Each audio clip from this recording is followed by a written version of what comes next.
नमस्कार सांग माने जा हो सप्ताह पर आज टे फांका मिली टे कथा हेबाई ये गछटी को आपण मैंने देखिपे ये गछटी हूँ सजना गछ। सजना गछर समस्ते तो ता विषय जानी कहीं समस्त बाड़ी बगीचा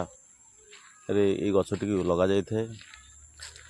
गरीब मान साथी कहले यही गछटी ही जना जाए कहीं घरे कौन सी परिवा न थाऊ कि किछि नथिले भी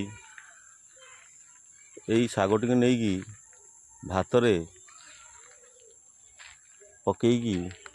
आमे गोटे खाद्य प्रस्तुत करिपरिबा जोटा कि आमे खाई परिबा। आउ यार गुण होची कौन ना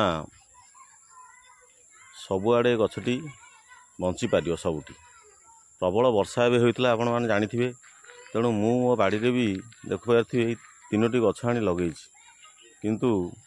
ये लास्ट गछटी बंची एवं प्रथम गछटी भी बंची किंतु ये द्वितीय गछटी सुखी जाइए लगुच गछटा मरी जाई पारे किंतु प्रथम गछटार आपण देखु प्रथम गछटार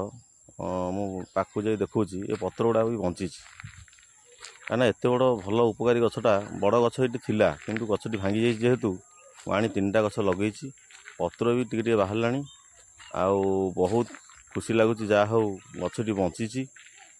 आदि होगला मत लगुच 4-6 मास भितर एठू आमको साग मिल पार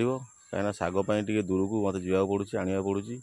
बेले बेले मार्केट रू साग संग्रह करा पड़ुची किंतु सबु सागठू सजना सागटा निश्चित रूप भल लगे कहीं से बड़ी मुग जहाँ पकई दियो से सागटा एत टेस्ट आउ कहले न सरे। तेणु आप देखिपे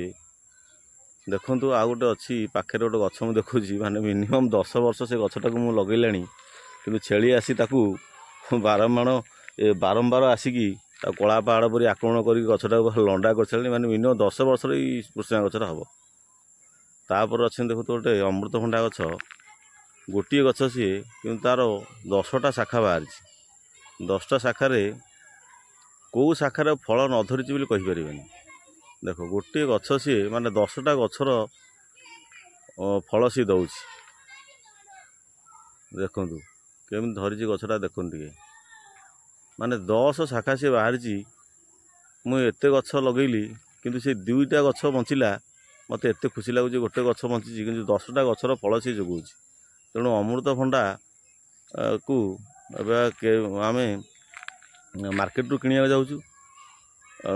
मु तो बाहर रोची केउंझर रे